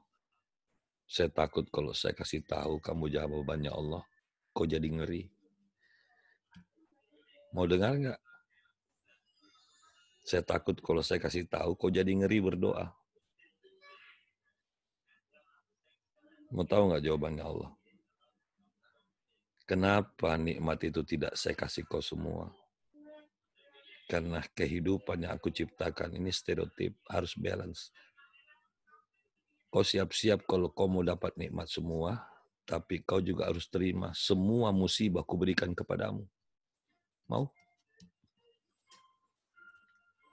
Kenapa nikmat ini tidak kukasih banyak? Karena musibah juga tidak kukasih semua sama kau. Jadi bijaksanalah ketika meminta sesuatu, bijaksanalah ketika sebelum engkau mengeluh kepada aku. Nikmat Tuhanmu yang mana lagi yang kau pungkiri? Tidakkah kau lihat orang yang kuberikan dia musibah lengkap? Tidak kuberi dia rumah. Tidak kuberi dia mertua. Tidak kuberi dia istri. Tidak kuberi dia anak. Tidak kuberi dia pekerjaan. Tidak kuberi dia sekolah. Tidak beri. Kamu ini kan banyak sekali nih dapat mertua. Ada rumahnya. Kau dapat mertua karena kau dapat istri. Kau dikasih anak. Banyaknya orang nikah sekian tahun tidak dikasih anak. Sudah gitu mertuanya cerewet. Mertuanya egois. Jadi banyak sekali nikmat sudah kau dikasih dan musibah kita sedikit sekali. Nah, jadi saya takut kalau Allah katakan, maukah kau tahu kenapa? Maukah ku beritahu kamu kenapa tidak semua rizki ku berikan kepadamu? Karena kau juga tidak mau kan kalau semua musibah itu ku berikan kepadamu. Nah, itu jawabannya. Jadi tolong dicamkan itu semua supaya kita tidak semena-mena ketika kita bergaul dengan kekuatan ilmu bijaksana. Sorry. Salah lagi. Ya kayak iklan itu kan, pesan sponsor. Jadi suatu ketika, ya semuanya saja bukan giat. Ini untung giat bertanya. Semuanya saja. Kalau hari ini belum semua nikmat yang kau nafsu itu Allah kasih, pahamilah bahwa sebenarnya kita juga banyak bersyukur karena tidak semua musibah itu Allah kasih semua juga kepada kita. Bayangkan kalau semua musibah diberikan kepada kita. Ngerinya ya. Orang tabrakan, kita juga dapat.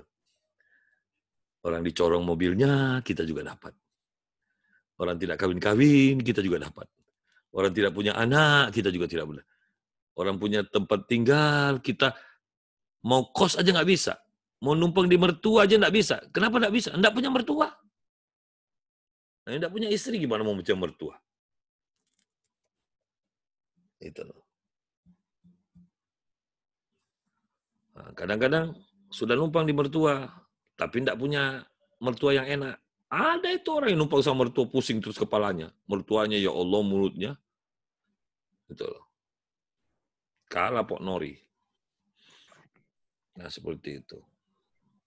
Nah kurang lebih untung ada pertanyaan dari Giat supaya kita semua bisa mendengar penjelasan itu. Silakan kalau masih ada.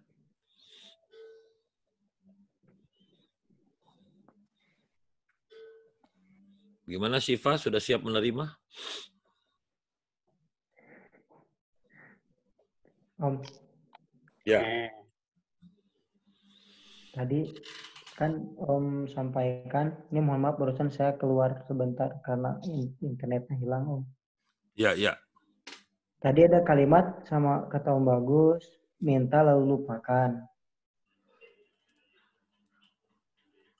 Nah, maksud dari minta yang lupakan itu bagaimana maksudnya? Karena seperti yang kita ketahui bahwa kalau kita minta itu harus diulang-ulang gitu Om. Dan nggak mungkin kita melupakan doa kalau kita ulang-ulang terus gitu. Nah, teknologi minta di sini itu harus kita pahami. Semoga Om Bagus juga sudah pernah menyampaikan. Ya. Misalnya contoh ya, salah lagi kan, ya Allah.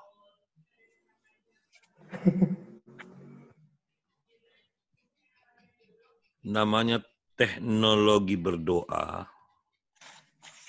itu banyak orang salah kaprah. Dia pikir doa ini kerjanya mulut. Kamu kan anak hipnosis. Kalau kehidupan ini hanya mulut, mengapa tidak cukup hanya mengatakan I love you? Harus ada akad nikah, harus ada menafkahi, harus ada akad. Kalau hidup ini hanyalah mulut, mengapa sholat itu harus ada ruku, ada wudhu, ada kiblat, ada sujud?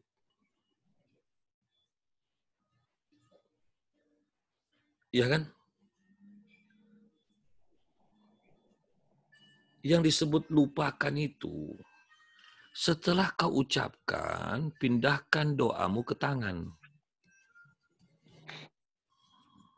Tangan ini simbol berbuatlah.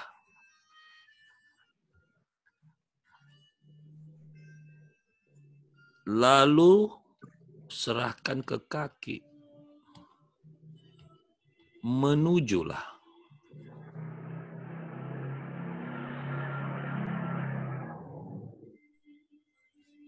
lalu kepada hati.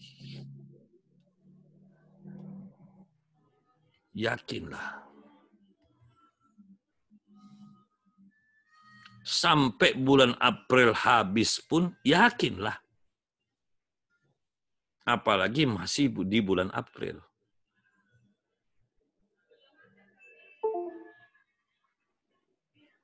Nah, Om Bagus kan doanya itu, ya Allah,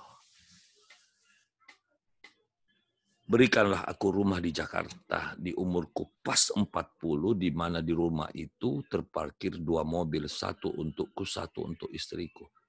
Bayangkan, minus 2 bulan, boro-boro rumah, mobil aja hanya 1. Masih numpang di mertua. Kurang 2 bulan, umur 40. Jadi Om Bagus tuh minus 2 bulan, umur 40, tuh mobil cuma 1. Uang juga kagak nyampe beli rumah. Jangan kata beli rumah, beli mobil aja 1 lagi kagak nyampe. Tapi saya yakin, saya cuekin aja, saya yakin, saya tetap minta, saya tetap berbuat, saya tetap menuju, saya tetap yakin. Dan seterusnya. Apa yang terjadi? Benar-benar kurang 2 bulan itu pula lah, tiba-tiba Allah kasih tambah 1 mobil, dan di saat mobil itu saya pergi bayar, saya ambil, saya pakai, saya pulang ngelihat rumah yang ini. Saya mampir itu dari TPI, saya lihat rumah yang ini, di mana uang kita sudah habis membayar mobil yang kedua. Uangnya Mbak Wi itu habis bayar mobil kedua. Jadi mobil pertama itu Trajet, mobil kedua itu Opel Blazer. Kita bayar, habis tuh uang. Tapi kok saya mampir datangi rumah ini, lalu saya bilang saya beli dengan ucapan Bismillahirrahmanirrahim. Dan sampai sekarang terbukti kan, inilah rumah Om. Minus 2 bulan itu pula lah Allah kasih. Jadi umur Om Bagus 40 tahun sesuai target saya, mobil 2 terparkir di dalam rumah saya sendiri yang saya beli. Begitu.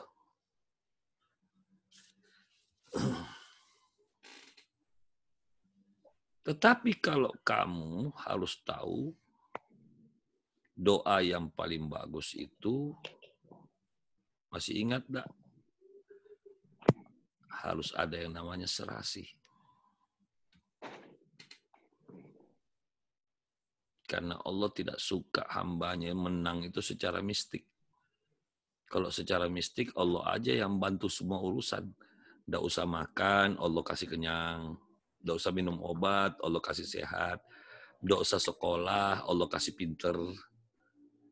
Nggak usah menikah, Allah kasih anak. Tapi kenapa ada yang namanya ikhtiar? Karena Allah senang kepada hambanya yang berikhtiar. Maka keserasian ini penting. Maka biarkanlah doa kita panjatkan dengan keserasian. Balance. Gitu loh.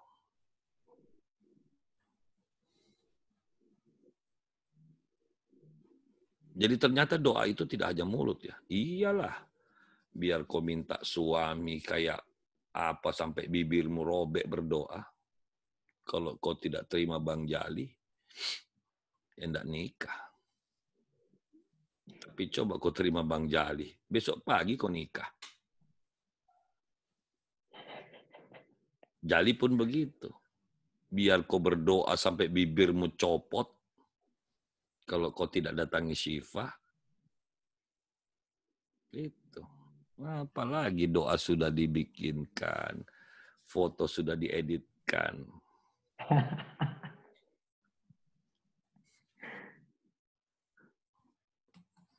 Lama-lama indah kok itu. Kan Allah memberi apa yang hambanya ikhtiarkan. Ikhtiarkan saja bahwa saya menyukai dia, saya menyukai dia, saya menyukai dia. Jangan masak-memasak. Kita mau menikah itu jangan pikirkan dulu masak-memasak. Nikah aja dulu baru masak. Ini tidak, mau nikah aja pikirkan masak-memasak. Maksudnya apa, Om? Ya itu tadi, disuruh nikah, dia pakai ilmu masak-memasak. Masa saya nikah sama dia, Om? Masak dia, Om? Kok masak-memasak? Nikah aja, jangan pikirkan masak-memasak.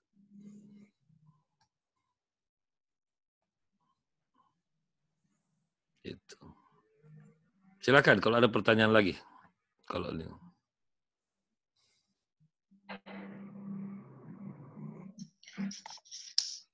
Om mau nanya, Om? Ya, silakan. Salah. Om, kalau belief system itu apakah memang mudah berubah-ubah, Om? Kasusnya adalah mudah berubah-berubah bagi yang belum matang sistemnya. Atau yang kacau sistemnya. Makanya ada belief, ada sistem, ada belief system. Makanya mengapa kita belajar hipnosis untuk mempelajari belief dan mempelajari sistem pada belief untuk mencapai program belief system yang paling benar. Nah, belief system itulah agama. Agama itulah sistem yang mengajarkan kita tentang keimanan dan takwa. Makanya agama itu belief system. Makanya dia berbicara tentang keyakinan, kepercayaan. Itulah iman. Ya, terus? Lagi, Om, terusannya, Om. Jadi kasusnya, Om, ketika seseorang udah dia mendapatkan pendidikan dasar di pesantren, juga udah banyak ilmu yang didapatkan tentang agama, kemudian dia di dalam keluarganya juga memang beragama yang kuat gitu, Om. Tetapi ketika dewasa, dia memilih untuk malah iman kepada hal-hal yang memang sedikit tanda kutip mistik gitu, Om, kayak pesugihan atau apa dan lain sebagainya. Apakah ketika dia mendapatkan ilmu di pendidikan dasar itu belief system dia sudah bekerja atau memang masih belief saja, Om? Baru belajar sistem. Bukan kebalik. Dia baru belajar sistem. Tidak percaya hukum belief. Makanya dia tertipu oleh sistem yang ada di musyrik. Syirik. Dan dia banting setir. Kenapa? Karena agamanya pincang. Banyak orang merasa bahwa keluarganya dari keluarga yang agamis. Justru itulah yang banyak pincang. Mohon maaf ya. Pincangnya di mana? Lagi-lagi kembali ke surah Al-A'raf ayat 179. Banyak orang pikir kalau dia sudah belajar agama, dia sudah tahu segala hal. Agama itu harus memahami dua hal.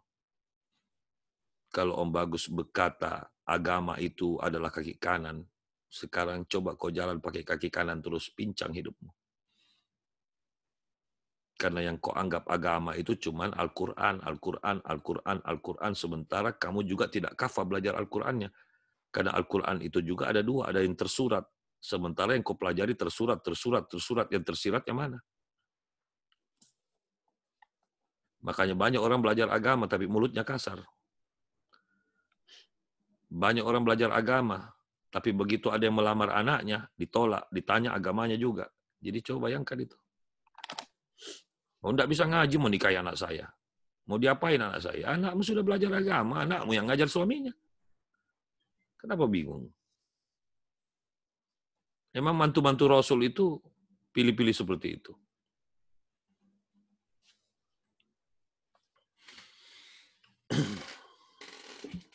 Di mana pincangnya? Mari kita lihat. Om Bagus akan bongkarkan sekali lagi supaya kita paham.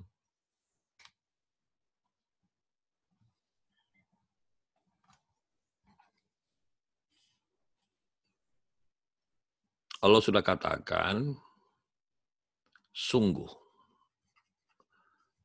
Sungguh ini bisa bermakna sumpah, benar. Bahasa lain daripada sungguh itu Allah katakan, nanti kau akan lihat. Itu bahasa lainnya. Sungguh itu juga bisa mempertegas, aku ini loh gak bohong. Sudah dia zat yang tidak pernah bohong, dia pakai lagi kata sungguh. Apa yang dia pengen ngomong? Akan aku isi neraka jahanam banyak dari golongan jin dan manusia. Mengapa ini prosesnya? Allah bilang, ku kasih dia hati, tapi tidak dipakai untuk paham ayat-ayatku. Kita garis ini. Apa itu hati? Hati itulah diri. Karena apa yang kita kasih masuk di dalam hati kita, itulah diri kita. Itulah jiwa. Jadi jiwa tidak pernah paham ayat-ayat. Kalau begitu, Om, bagaimana caranya supaya hati ini paham? Lakukan langkah kedua. Allah katakan, ku beri dia mata, tapi tidak digunakan untuk melihat tanda-tanda kekuasaanku. Dan ku beri dia telinga, tapi tidak digunakan untuk dengar ayat-ayatku. Jadi kalau kau pengen selamat, dirimu ini loh, belajar agama. Nih, agama secara kauliah. Itulah ayat-ayat. Kenapa masih pincang padahal mulai kecil sudah belajar agama, keluarganya juga agamis? Ya karena baru satu kaki, ini kaki kanan. Kaki kirinya dari sini. Apa itu kaki kiri? Sudahkah dia belajar tentang ilmu jiwa? Sudahkah dia belajar ilmu komunikasi? Sudah dia belajar biologi? Sudah dia belajar ilmu geologi? Sudah dia belajar ilmu fisika? Sudah belajar matematika? Sudah belajar ilmu politik? Sudah belajar ilmu ekonomi? Masih banyak yang harus kita pelajari nih. Karena kapan ini tidak ada, jangan mimpi ini kau faham. Karena cara faham itu ada dua. Sekolah agama dan pelajari tanda-tanda kekuasaan Allah. Tanda-tanda kekuasaan itu ada di mana? Di fisika, di kimia, di fikir, di jiwa, di komunikasi, di sosial, di ekonomi, di matematika, di kesehatan. Tapi orang-orang di luar lucu. Kalau sudah kuliah kedokteran, sampai tua kedokteran, tidak belajar Al-Quran, pincang juga hidupnya. Begitu Allah kasih corona saja, kedokteran bisa apa sekarang? Corona itu apa sih? Lebih di bawah dari kentut. Tapi kenapa kedokteran sekarang rumah sakit kacau, sampai seluruh dunia kedokteran itu bingung. Padahal lamanya kedokteran itu hanya ngurusi corona aja nggak bisa. Kita disuruh, ini kan bentuk frustasinya kedokteran. Calon-calon pasien dilarang keluar rumah, bayangkan. Itu kan ciri khas frustasinya dunia kedokteran. Kalau dunia kedokteran itu memang maju sekian tahun berkembang, ada kedokteran, nggak usah takut, keluar rumah semua, kerja, sholat, jamaah. Nanti kita riset, paling 2 hari ketemu jawabannya. Ini sudah berapa hari ini tidak ketemu? Itu tandanya Allah pengen menunjukkan tanda-tanda kekuasaannya. Karena yang ngaji selama ini cuma dibahas yang tersurat saja. Tersiratnya kagak. Akhirnya per tahun 20 selalu Allah ulang-ulang. Setiap kelipatan tahun 20 Allah ulang. Sejak 16, 20, 17, 20, 18, 20, 19, 20, 2020. Setiap kelipatan 20 Allah tunjukkan tanda-tanda kebesarannya bagi orang-orang yang hidup hanya ngaji doang, tapi tidak mau mempelajari tanda-tanda kekuasaan Allah. Begitu pula sebaliknya, orang-orang yang mempelajari tanda-tanda kekuasaan Allah tidak mau ngaji Quran. Akhirnya inilah orang yang dikatakan tidak paham ayat-ayatku. Bagaimana mau paham? Yang di sini cuma baca yang tersirat tidak. Yang di sini baca tersirat tidak. Makanya kenapa ada kahfi? Kahfi adalah lembaga yang mengawinkan dua hal ini. Anak-anak yang sudah dari pesantren, Om Bagus wajibkan belajar ilmu-ilmu kauniyah. Anak-anak yang sudah kauniyah diwajibkan belajar kauliyah. Supaya otaknya balance ketika dia keluar dari kahfi. Tapi kalau sudah masuk kahfi, tidak mau juga belajar Al-Quran, yang sudah belajar Al-Quran tidak mau juga belajar ilmu jiwa, ilmu komunikasi, tanda-tanda yang lain, ya jangan mimpi kau balance.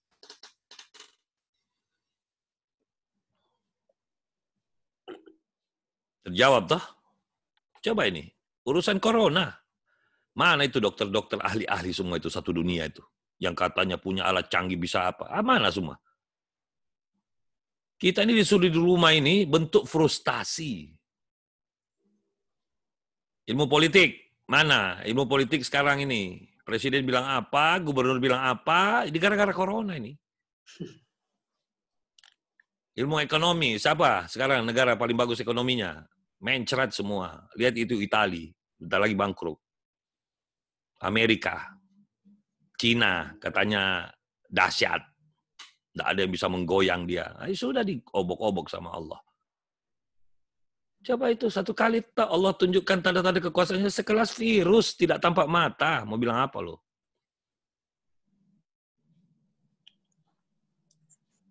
Itulah. Karena Allah marah sekarang. Allah pengen membuat dunia ini balance lagi. Supaya panas bumi itu tidak bertumbuh. Disuruh ke rumah kamu. Supaya tidak semuanya pakai mobil. Itulah kalau sombong. Mobil itu kursinya ada berapa? Yang pakai satu orang. Apa enggak boros? Rodanya 4. Makan tempat di jalan. Makanya Om Bagus kenapa sukanya naik motor? Karena mubasirnya itu 1. Kalau Om Bagus naik motor sendiri, mubasirnya cuma 1. Coba bayangkan, mobil Om berapa seat?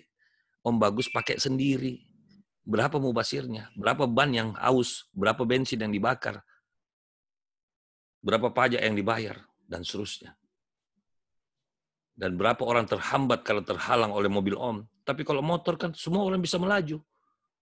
Kita tidak. Semua istri pakai mobil, suami pakai mobil, anak pakai mobil, pembantu pakai mobil.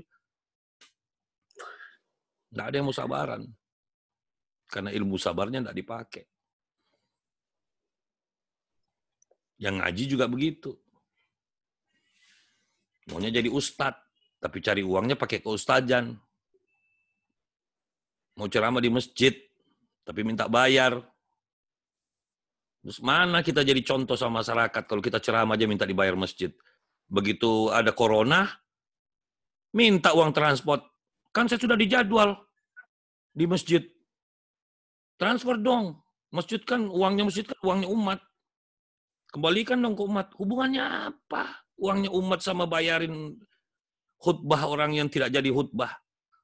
Tidak jadi. Tapi saya kan ada dalam jadwal. Ya hubungannya apa? Lu dosen tetap. Itu kejadian itu. Auzubillah min dzalik. Gitu loh. Sampai dia bertanya kepada saya, Om gimana nih Om, ada orang yang begini, ya Allah astagfirullahaladzim. Itulah kalau kita hidup dari dakwah kita. Kalau masih ada kiai yang hidup dari jamaahnya, itu bukan ulama itu. Itu namanya ngelama. Bukan ulama itu, ngelama. Kalau ada ustadz hidup dari murid-muridnya, itu bukan ustadz itu. Ustadz itu.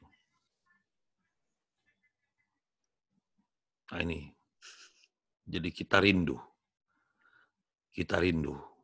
Ada penceramah yang pulang. Dia yang sedekah di masjid. Bukan berceramah yang berharap dapat uang dari masjid. Karena ustadz dijadikan profesi. Ustazah dijadikan profesi. Mengajar agama itu kewajiban, bukan profesi. Makanya kalau orang tanya mengapa kafi itu gratis, ya kita ingin membuat sebuah lembaga yang normal. Karena sekolah itu tidak boleh bayar sebenarnya. Sudah dia yang sekolah, dia yang bayar. Gimana itu? Om Bagus pun sudah saya yang ngajar dapat pahala, kok saya yang dibayar. Mestinya kan saya sudah dapat pahala, ya sudah dong, jangan minta bayaran lagi. Sudah dapat pahala kok. Berarti kalau saya ambil gajinya, berarti pahala saya tolak.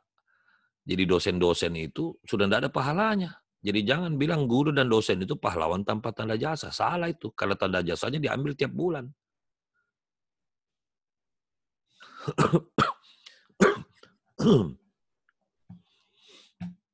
Kurang lebih seperti itu. Silakan kalau ada. Terima kasih, Om. Ya. Jadi banyak sekali orang hidup seperti itu. Nah, ini mohon maaf sudah jam 11. Jadi ya sampai ketemu nanti minggu depan.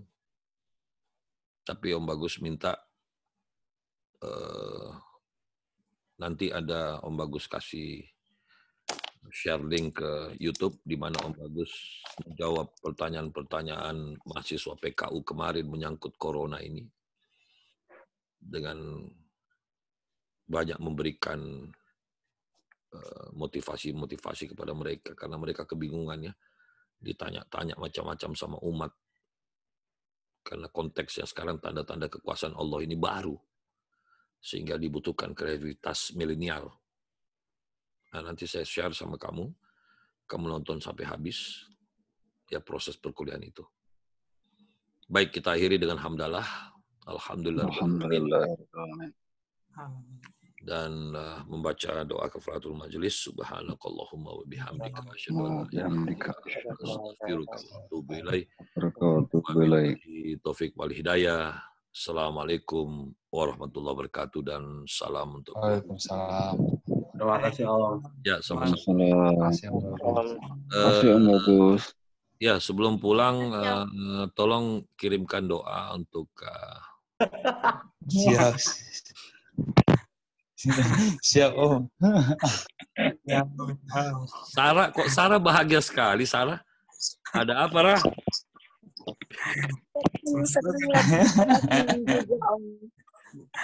Apa?